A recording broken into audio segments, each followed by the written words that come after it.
Bisnis online di TikTok? Emang TikTok sudah bisa dipakai buat jualan online, Pak? Well, kamu mungkin kaget. Tapi sekarang ternyata TikTok sudah berhasil digunakan untuk berjualan online. Dan hari ini saya akan interview salah seorang alumni dari YouTube marketing kelas saya, yaitu Christy Basil, seorang fashion designer yang berhasil menggunakan TikTok untuk mendapatkan 400.000 followers lebih hanya dalam waktu 4,5 bulan saja. Wow! Dan yang luar biasanya, beberapa videonya bahkan sudah mencapai belasan juta views. Penasaran? Hari ini kita akan bongkar rahasia TikTok buat bisnis. So, jangan kemana-mana, kita langsung sesudah yang satu ini.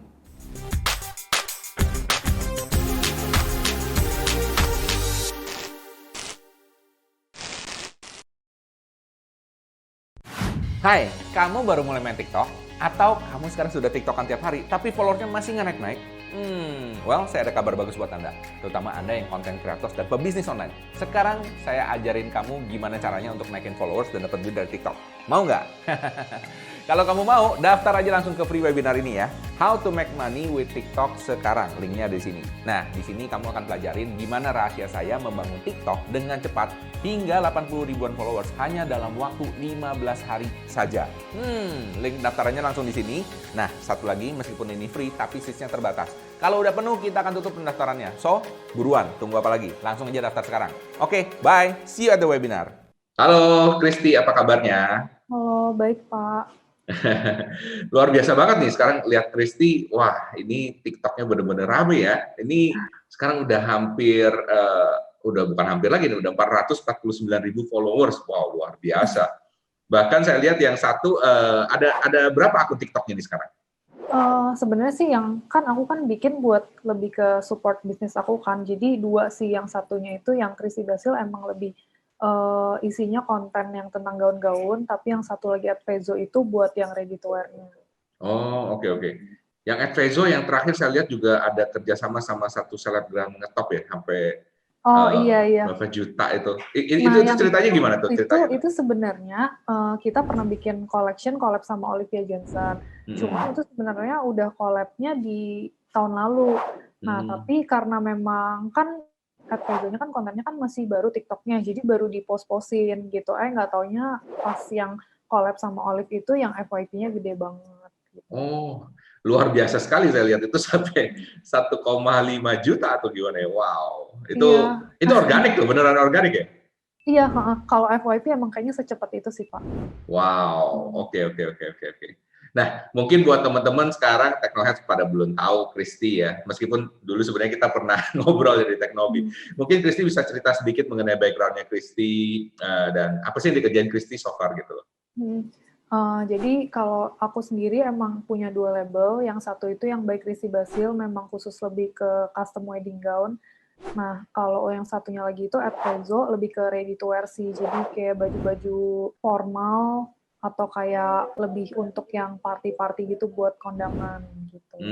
Jadi kamu ini desainer ya, desainer, Mmm, baju iya gitu ya? iya, Itu betul. dari sekolah, memang sekolah apa gimana? Apa hobi Eee aja apa gimana? Jadi sebenarnya kalau itu, emang sebenarnya dari kecil emang suka juga, terus habis itu kebetulan emang waktu kuliah ngambilnya emang fashion design juga. Jadi D3-nya itu fashion design, terus lanjutin S1-nya itu bachelor juga fashion design, karena emang kebetulan background aku di fashion, jadi ya udah akhirnya aku coba aja terjun kayak ke wedding sama fashion retail gitu. Luar biasa. Udah berapa tahun so far di dunia fashion ini? Sampai sekarang ini sih jalan kurang lebih 2,5 tahun sih, Pak. 2,5 tahun, wow. Mhm. Saya lihat adiknya juga ya, luar biasa Sonia. Sama Sonia.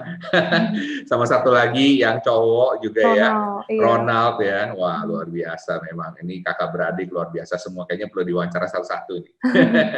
Makasih, Pak. Mhm. Mungkin bisa cerita sedikit, dulu kan lama di Instagram ya. Sejak Mhm. kapan nih pakai TikTok gitu? Jadi sebenarnya pertama kali banget itu waktu, pandemi itu kan kita kan emang selama ini kan selalu jualan itu kan lewat Instagram, terus termasuk Hmm. kayak ngiklan-ngiklan juga semua dari Instagram. Terus waktu kayak sejak pandemik itu, nggak tahu kenapa mikir kayak, kayaknya emang nggak bisa nih, kayaknya kita cuman kayak jualan di satu platform ini aja. Cuman aku memang kayak ada research juga kalau ternyata memang orang-orang tuh sebenarnya lebih konsumtif, tapi via online. Jadi orang-orang tuh udah kayak beda behavior-nya, nggak kayak jalan-jalan ke mall lagi atau kayak hangout di luar, mereka kayak lebih buka-buka lewat marketplace gitu. Jadi kan artinya kayak mungkin mereka tuh traffic itu sebenarnya besar secara online, tapi di berbagai platform kan. Jadi akhirnya aku coba semua sebenarnya, nggak cuma TikTok doang. Tapi nggak tahu kenapa kayaknya memang kayak secara penggunaan traffic di TikTok itu lagi naik banget. Terus sistem algoritma si TikTok ini yang FYP itu bikin bikin apa ya, kalau misalnya kita bikin konten itu jadi kayak lebih cepat tersebar luasnya gitu, dibandingkan kalau misalkan kayak kita di Instagram gitu kan kita mesti iklan dulu untuk bisa tersebar kontennya kan. Kalau misalkan di TikTok tuh by FYP aja, jadi memang yang paling kreatif itu yang pasti dia bisa tersebar makin luas kontennya gitu. Jadi akhirnya yaudah kita coba fokusin di sana, nggak taunya kita kita kayak fokusin di situ ternyata bisa kayak membantu banget sih untuk kayak ke sisi bisnisnya gitu, Pak. Oke. Ini menarik banget, soalnya saya juga do some research, saya juga baru mulai TikTok saya, luar biasa banget memang. Saya kemarin pertumbuhannya dalam 3 hari ini memang cepet banget gitu ya. Saya lihat, saya bilang, wah begitu udah ketemu, udah klik gitu ya, itu luar biasa sih saya lihat. Nah, mungkin Christy bisa cerita pas di awal gitu ya, kan di awal mulai kan pasti ya belum ada followers, gimana. Itu gimana Christy mulainya tuh pertamanya? Jadi sebenarnya awalnya pun kan aku juga nggak tahu gitu Pak kalau itu sebenarnya bisa kita pakai buat bisnis. Sebenarnya awalnya bikin pun juga karena kayak ngelihat orang-orang kayak pada main TikTok gitu kan. Tapi kan awal TikTok aja kan mungkin orang lebih kayak buat dance atau yang iseng-iseng gitu, Bener banget tuh. kan. Nah, ya udah awal-awal tuh cuman kayak buat nonton sih sebenarnya aku bikin. Nah, terus habis itu kayak nge-scroll gitu, tiba-tiba ngelihat ada salah satu konten di luar punya kayak dia tuh fashion designer juga, cuman kaget. Jadi kontennya tuh bagus kayak tentang proses bikin baju gitu. Dia orang Australia kalau nggak salah. Terus FYP-nya tuh gede banget. Terus aku jadi mikir apa kalau misalkan kita bikin kayak story behind dari suatu usaha atau kayak suatu karya gitu, mungkin bisa FYP-nya gede. Aku pelajarin aja, terus nonton-nonton lagi, lebih banyak konten kayak gitu ternyata banyak banget di luar. Cuman mungkin di Indo tuh awal masuknya nggak langsung untuk bisnis gitu Pak. Jadi lebih banyak orang mungkin yang untuk main-main aja gitu, iseng atau buat personal branding. Nah, terus setelah aku lihat ternyata dari luar-luar itu banyak yang buat bisnis, ya udah aku coba-cobain, ternyata di sini malah bagus juga, bisa langsung cepet gitu FYP-nya.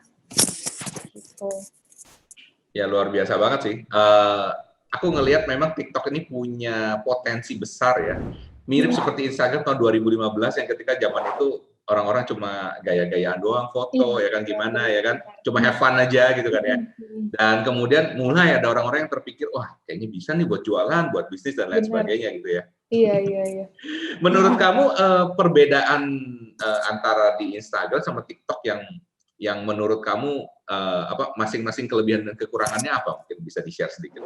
Sebenarnya kayaknya lebih karena kayak generasinya aja sih Pak. Kalau misalkan waktu yang kayak seumuran aku dan yang kayak di atas-atas aku itu kan sebenarnya memang dari awal kita kayak PW gitu Pak, pakai platform Instagram ini untuk kayak kita share daily life kita, terus kayak foto-foto, jalan-jalan, atau kayak produk-produk kita, karya kita gitu kan. Mungkin untuk kayak generasi yang ke bawah ini tuh lebih, nggak tahu sih, mungkin kayak mereka lebih suka untuk nonton gitu, untuk kayak yang berhubungan sama video yang mereka bisa lihat kayak prosesnya langsung gitu. Jadi kebetulan aja masuknya yang sekarang kan TikTok, jadi akhirnya orang lebih banyak ngikutin TikTok itu sih untuk yang Gen Z dan ke bawahnya gitu. Kalau untuk kelebihan kekurangannya sih selain itu, mungkin kalau Instagram itu menurut aku nggak enaknya karena kita cuman lebih banyak kan orang post feed itu lebih ke foto. Tetap sebenarnya bisa post video juga sih, cuman kan lebih dia kan fokusnya bukan untuk kayak orang nonton video di situ gitu kan. Jadi biasa gitu. Cuman kelebihannya mungkin di Instagram kita masih bisa kayak share daily life kita melalui story-story yang orang-orang kayak mungkin udah tahu kayak beberapa public figure gitu, kalau pengen ngikutin mereka bisa ngelihat kayak daily life mereka itu gimana dari story-storynya kan. Kalau di TikTok itu masih belum bisa kayak gitu, jadi kita nggak bisa tuh ngikutin satu orang aktivitasnya tiap hari itu apa gitu, kita nggak bisa terlalu tahu. Cuman untuk secara konten menurut aku jauh lebih bagus kita nonton lewat TikTok ya, karena dari video itu kan jelas tuh semuanya gitu, nggak cuma foto doang. Lebih gampang dikonsumsi lah ya istilahnya. Iya, lebih menarik sih. Kalau dari segi produksinya gimana tuh? Maksudnya untuk produksi video TikTok itu susah nggak menurut kamu? Jujur sebenarnya aku waktu pertama kali bikin, itu aku juga masih gaptek gitu sih Pak, masih belum ngerti sama sekali caranya gimana. Terus habis itu belajar sama, kan dede sepupu aku itu kan memang umurnya kan sekitar 4-5 tahun di bawah aku kan. Dan dia tuh emang kayak dari awal udah main TikTok gitu, terus belajar sama dia nanya-nanya gitu gimana sih cara ngedit-ngeditnya. Terus diajar-ajarin gitu sebenarnya nggak sesusah itu sih kalau misalkan kita paham gimana caranya. Oh, Nah, jadi ngeditnya langsung di TikTok itu ya? langsung di TikTok itu gitu, dan dari TikToknya sendiri tuh sebenarnya feature-nya tuh udah banyak banget yang kayak maksudnya kita mau bikin transition yang bagus aja itu sebenarnya edit pakai TikTok aja tuh udah cukup gitu bagus. Oke, oke, oke. Itu biasanya kamu shoot terpisah nanti baru digabungin, apa langsung on live di TikTok itu syuting terus di syuting Oh, dicampur-campur baru diedit atau awal-awal gimana? kan sebenarnya kayak cuman iseng doang ya, jadi kita masih pakai langsung platform TikTok buat video dan ngeditnya. Cuman Hmm. karena lama-lama udah kayak mulai makin serius gitu kontennya, jadi aku beneran kayak udah hire in-house videographer yang emang khusus ngevideoin terus ngeditin gitu. Nanti tinggal kayak waktu dimasukin videonya ke platform TikToknya, tinggal aku masukin voice overnya gitu. Atau enggak beberapa kayak bisa juga aku minta kayak dari, kan aku kan wedding ya Pak, jadi ada videographer yang khusus untuk kayak ngambil video weddingnya itu yang cinematics gitu, terus diambil potong-potongannya, diedit dijadiin satu gitu. Iya, iya. Karena aku lihat memang well produced ya. Sekarang kontennya juga kualitasnya juga jauh lebih bagus Iya, dibandingnya cuma langsung TikTok iya, doang iya. gitu. Iya, iya, iya, iya, iya. Oke, interesting, interesting. Nah, ini Thank you banget nih dari Kristi udah di-share sedikit ya mengenai ini. Mungkin teman-teman sekarang yang paling penasaran pasti pertanyaannya adalah gimana caranya masuk FYP. Nah, mungkin bisa dikasih tips-tipsnya di sini. Nah, sebenarnya juga itu awal-awal nggak bisa langsung FYP sih, karena aku juga awal kan juga kayak masih mencari-cari kan. Tapi kalau dari pengalaman aku yang aku pelajarin itu, menurut aku pertama kalau misalkan kita masih baru bikin account itu kita pilih dulu nih satu kategori. Kayak misalkan aku pengen ngerjain di fashion gitu, jadi aku mesti nyesuaiin algoritmanya itu dengan caraku cari konten-konten yang berhubungan sama fashion buat aku nontonin. Atau kalau misalnya aku pengen bikin konten tentang kue gitu, aku cari video orang-orang bikin kue terus nontonin gitu. Jadi mesti milih satu kategori khusus gitu yang emang kita pengen bikin kontennya apa, terus kita nontonin supaya si algoritma ini tahu kayak kita ini mau masukin FYP-nya itu ke kategori yang mana gitu. Jadi kalau misalkan kayak kita mau bikin tentang kue nih, tapi nontonnya dance-dance itu dia nggak bisa gitu FYP kuenya gitu. Nah, terus habis itu kedua menurut aku sih kayak emang harus research terus ya sama up to date sama trennya. Karena kan di TikTok sendiri juga ada tren-tren kayak video apa nih yang lagi viral atau kayak misalkan lagi tentang orang-orang bikin video POV atau yang transition gitu. Terus sama kita lihat nih, misalkan aku pengen bikin tentang baju, aku cariin konten-konten orang yang FYP-nya gede banget tentang baju itu, terus aku pelajarin kayak, oh storyline-nya itu seperti apa sih kalau misalkan yang konten tentang baju ini, atau kayak misalkan tentang how to, tapi yang baking-baking, ternyata dia tuh gimana sih plotnya gitu. Terus termasuk sama lagu-lagunya juga. Jadi trending song itu penting. Kadang-kadang kan ada beberapa video di TikTok itu yang lagi viral banget kan, mereka lagunya jadi ikut viral tuh. Kalau kita pakai lagu itu jadi kayak berpotensi video kita juga jadi ikutan viral karena kita pakai lagu itu. Sama termasuk jam trafficnya juga sih. Jadi kita kan bisa lihat tuh di analytics-nya TikTok kita kayak jam-jam tertentu yang memang kayak rame orang-orang buka HP dan nontonin video kita kan. Kita bisa tinggal ngecek sih, kalau di tempat aku tuh biasanya jam 6 sore sampai jam 9 malam. Nah, jadi kalau aku nge-post di jam-jam itu pasti kayak berpotensi FYP lebih besar karena orang lagi buka HP, lagi scroll-scroll. Nah, terus kalau menurut aku ketiga itu clickbait sama durasinya. Jadi kalau menurut aku untuk kayak yang aku tangkap nih dari algoritma TikTok, jadi semakin kita kreatif, itu semakin menarik, dia akan nyebarin makin luas. Tapi kalau misalnya nggak menarik, dia emang nggak tersebar. Jadi misalnya kita baru post satu video nih, terus ditonton sama 10 orang. Ternyata 10 orang itu nonton video itu dari awal sampai habis, nggak di-skip gitu. Jadi dia akan nyebarin ke 100. Nah, 100 ternyata lakuin hal yang sama, nggak di-skip sama sekali sama dia. Akhirnya disebarin ke 1000. 1000 ke 10.000, terus habis itu ke 100 sampai 1 M dan bisa puluhan M kan. Jadi sebenarnya menurut aku yang paling penting itu tetap kayak durasinya tuh jangan sampai kelamaan supaya orang tuh nggak bisa nonton tuh sampai habis. Sama supaya orang nggak skip tuh mungkin 10 detik pertama kalau aku biasa bikin menarik banget gitu awalan depannya supaya orang kayak apaan sih nih gitu. Jadi kayak mereka nggak skip gitu. Terus untuk durasi kan biasa kalau menurut aku idealnya 30 detik tuh. Cuman kalau misalnya kita pede kayak storyline-nya kita bagus atau kontennya bagus, menurut aku bikin sampai 40 detik atau 1 menit pun juga nggak apa-apa gitu. Terus yang keempat, kalau kataku biasanya sih yang lebih berpotensi untuk FYP-nya gede itu pakai VO atau voice over, sama ada teksnya. Karena kan waktu kayak video orang scroll terus video kita lewat, kan berarti kan video kita jadi lebih menarik untuk kayak orang nonton, ada suaranya nih, terus kayak ada teksnya orang bisa baca kan, lebih mudah dipahamin gitu sama orang. Terus sama paling yang terakhir itu, ini kalau menurut aku tips konten TikTok yang kayak kita bikin untuk support bisnis ya. Jadi menurut aku itu penting banget ada storytelling-nya gitu di dalam konten itu.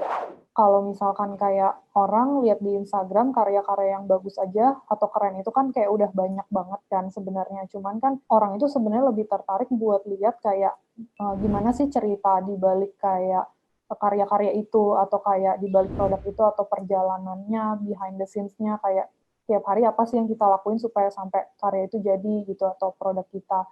Nah, dari situ menurut aku jauh lebih menarik sih untuk kayak maksudnya apa ya, orang untuk nonton konten kita gitu. Jadi waktu kayak video kita FYP ini itu bukan cuman kayak kita nge-build awareness brand kita aja, tapi juga kayak membangun trust orang juga terhadap brand kita. Karena kan kalau misalnya kita ngasih ada edukasi-edukasi juga di situ, kan nunjukin kayak berarti kita ada expertise di bidang itu kan, kayak kita memang punya keahlian. Jadi orang kayak juga lebih percaya untuk bikin sama kita atau kayak beli produk kita, ada review-reviewnya gitu sih. Wow, luar biasa sekali ilmunya ini ya. Daging semua. By the way, ini yang menarik ya, di TikTok itu formatnya kan cuma paling maksimum 1 menit ya. Jadi setiap detik itu berharga ya kalau saya Iya lihat di sini ya. benar-benar. Ya. Benar.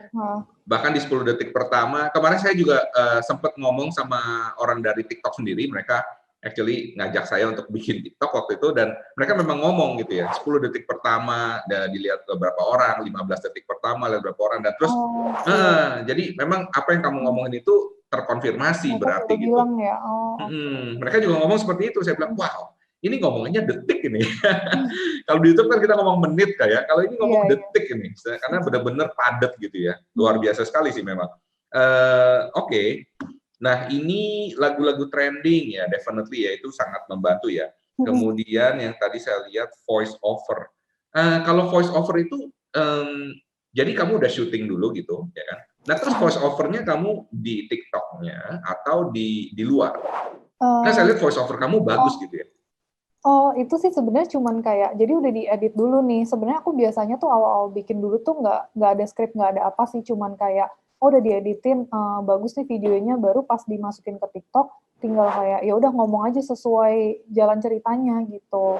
Nah, terus, tapi sebenarnya sampai sekarang juga kayak gitu sih, tapi mungkin lebih dipikirin karena udah sering lihat kan konten orang, yang FYP tuh gede-gedenya mereka suka ngomong apa sih kata-katanya gitu. Jadi kadang-kadang udah aku tulisin skrip dulu gitu, baru tinggal dibacain aja gitu. Jadi biar lebih pas sama video-videonya gitu. Iya.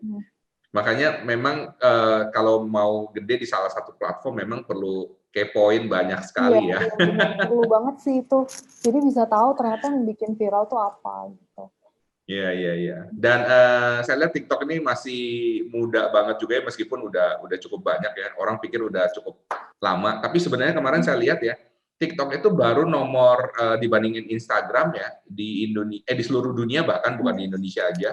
Itu baru berapa download gitu, masih setengahnya atau sepertiganya bahkan. Jadi potensi untuk lebih besarnya lagi itu masih gede banget gitu loh. Iya benar-benar. Iya. Dan padahal maksudnya di Indo usernya belum banyak banget gitu ya. Iya betul. Oh ya, by the way, ini kan kita ngomong TikTok buat bisnis ya. Nah, pengaruh ke bisnis kamu sendiri, hasilnya seperti apa sesudah kamu berapa lama ngerjain TikTok ini? Sekitar mungkin 6 bulanan kali ya.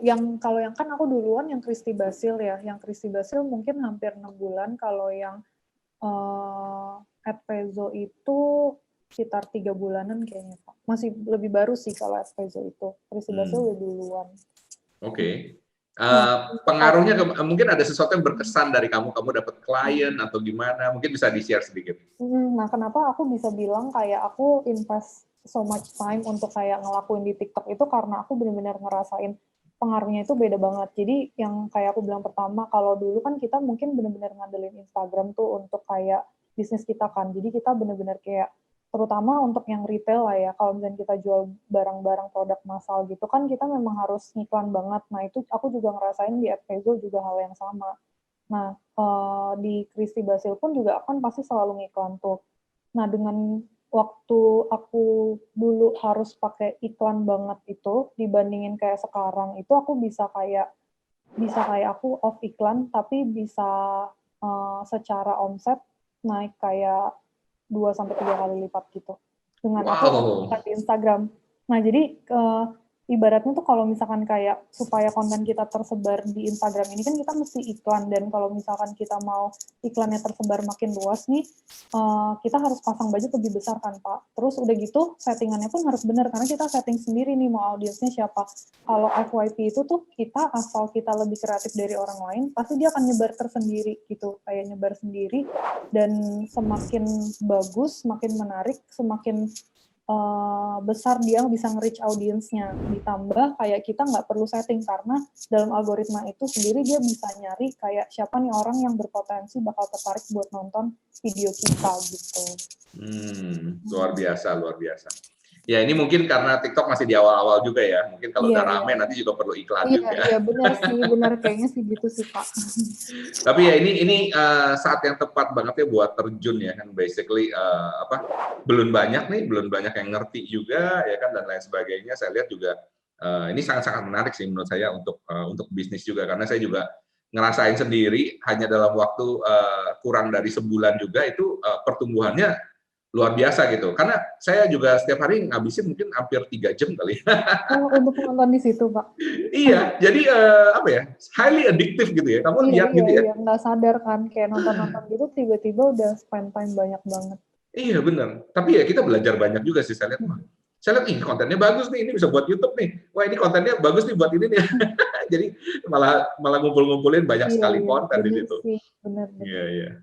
Kalau kalian mau nonton video konten-konten kayak tentang perjalanan wedding gown dari klien-klien aku, bisa lihat detailnya di TikTok Christy Basil. Oke, thank you Christy. Salam ya buat saudara-saudara juga dan juga buat keluarganya ya. Sukses selalu. Oke, bye. Bye. Makasih Pak.